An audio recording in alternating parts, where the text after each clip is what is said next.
agora está na hora da nossa reflexão de todos os dias. É a participação do nosso arcebispo metropolitano, Dom Valmor Oliveira de Azevedo. E em seguida faremos junto com ele a consagração à Nossa Senhora da Piedade.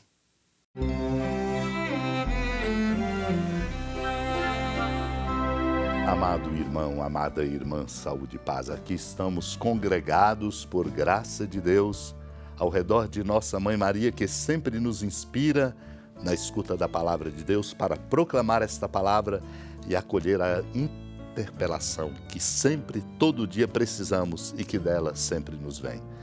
É por isso que a nossa igreja se empenha neste mês de setembro como o mês da Bíblia, para que nós possamos aprender que devemos ser uma igreja da palavra, congregando-nos sempre nas igrejas grandes e pequenas, nas praças, nas ruas, na nossa casa, para proclamar a palavra e assim termos uma sabedoria que nos dá a alegria de viver e, sobretudo, o rumo certo para conduzir a nossa vida.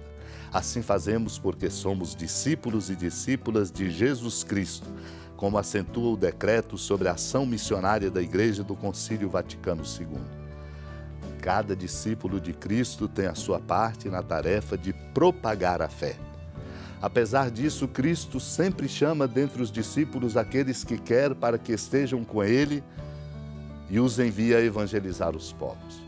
Quando Deus chama, meu irmão, minha irmã, o homem deve responder de tal modo que, sem transigir com a carne e o sangue, se entregue de corpo e alma à obra do Evangelho. Esta resposta, porém, não pode ser dada senão por impulso e virtude do Espírito Santo. O enviado entra, portanto, na vida e na missão daquele que aniquilou-se a si mesmo, Jesus Cristo, assumindo a condição de escravo. Por isso, deve estar disposto a preservar e a perseverar toda a vida na sua vocação, a renunciar a si próprio e a tudo que até então consideraria como seu e fazer-se tudo para todos. Anunciando o Evangelho aos povos, torne conhecido com toda firmeza o mistério de Cristo em cujo nome exerce sua delegação. Nele ousará falar como convém e não se envergonhará do escândalo da cruz. Seguindo as pegadas do seu mestre, manso e humilde de coração, mostre que seu jugo é suave e o seu fardo é leve. Mediante uma vida verdadeiramente evangélica, com muita paciência, longanimidade, suavidade, caridade sincera, dê testemunho de seu Senhor até a efusão do sangue, se for necessário. Deus lhe dará a virtude e a fortaleza para conhecer a plenitude de felicidade que está contida na grande prova da tribulação e da mais completa pobreza. Naqueles dias, Jesus foi à montanha para rezar e passou a noite toda em oração a Deus. Ao amanhecer, chamou seus discípulos e escolheu 12 dentre eles, aos quais deu o nome de apóstolos: Simão, a quem pôs o nome de Pedro, e seu irmão André, Tiago e João, Filipe e Bartolomeu, Mateus e Tomé, Tiago, filho de Alfeu, e Simão, chamado Zelota, Judas, filho de Tiago, e Judas Iscariotes, aquele que se tornou traidor. Jesus desceu da montanha com eles e parou num lugar plano. Ali estavam muitos dos seus discípulos e grande multidão de gente de toda a Judéia e de Jerusalém, do litoral de Tiro e Sidônia. Vieram para ouvir Jesus e serem curados de suas doenças. E aqueles que estavam atormentados por espíritos maus também foram curados. A multidão toda procurava tocar em Jesus, porque uma força saía dele e curava a todos. É Ele, Cristo, o centro de nossa vida.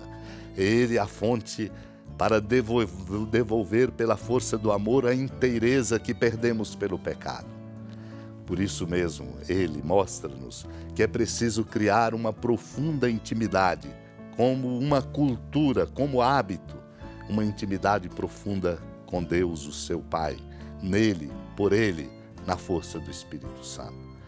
Por isso o Senhor sobe ao monte para orar, para cultivar esta experiência profunda de intimidade com o seu Pai, para o sustento. Sem oração, nós não vamos adiante.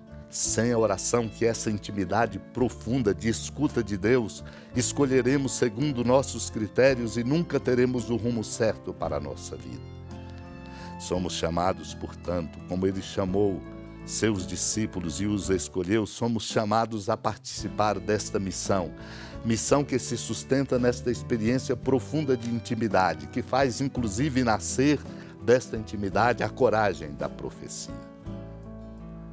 Quando o Senhor desceu dali da montanha com aqueles que tinha chamado, encontrou outros discípulos e grande multidão vinda de todo lugar, Judéia, Jerusalém, Tiro e Sidônia, e vinham para serem curados de suas doenças, compreendendo que Ele é a fonte que nós professamos e que precisamos oferecer de modo bonito, convincente, alegre, esperançoso e, sobretudo, pelo testemunho ao nosso tempo e ao nosso mundo, que precisa de muitas curas.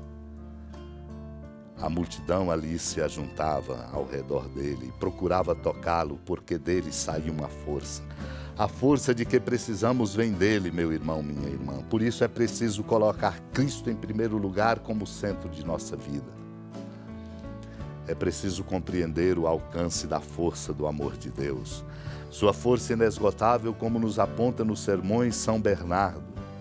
Ele diz, lemos no Evangelho que quando o Senhor em sua pregação convidava os discípulos a participarem do mistério de comer o seu corpo e também os exortava a comungar de sua paixão, alguns disseram, é dura esta palavra, e já não mais ficaram com ele.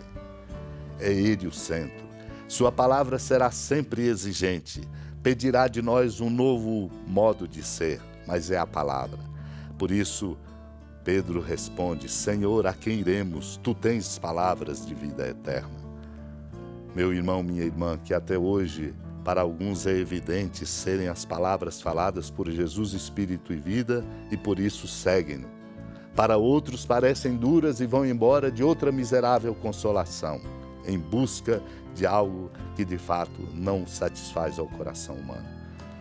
A sabedoria as repete bem alto nas praças, na larga e espaçosa estrada que leva à morte, para chamar a si os que caminham por ela. Convida os pecadores e novamente a entrarem em si, censura pelo erro do coração, para que aí habite Ele, Cristo, e aí fale, realizando aquilo que ensinou pelo profeta ao dizer, falai ao coração de Jerusalém. Supliquemos a Deus que sejamos orantes para escutar o que o Senhor tem a nos falar, e escutando essa interpelação que vem dele, brote em nós força e sabedoria para conduzirmos a nossa vida.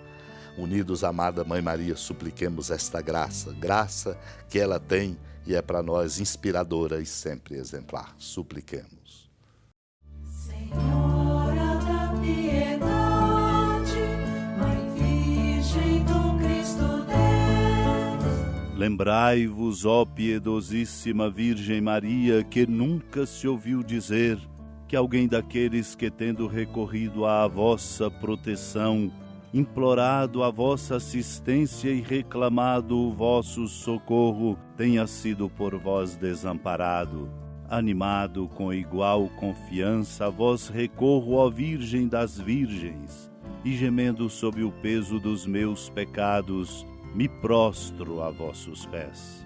Não desprezeis as minhas súplicas, ó Mãe do Verbo encarnado, mas dignai-vos de as ouvir propícia e de me alcançar o que vos peço. Amém. Feliz padroeira de um povo a lutar, a gente mineira te quer exaltar, não só lá na serra, tu és esplendor de toda esta terra, também és fulgor. Amado irmão, amada irmã, com alegria do Santuário Basílica da Padroeira do Estado de Minas Gerais, a Senhora da Piedade, que da sua casa de clemência e bondade nos acompanhe e nos abençoa do alto da serra, magnífica arquitetura divina, a bênção de Deus, amor misericordioso, Pai, Filho e Espírito Santo desça sobre sua família, proteja sua casa, sustente sua vida, fecunde o caminho missionário de nossa igreja, nos encha de sabedoria e permaneça conosco para sempre. Amém.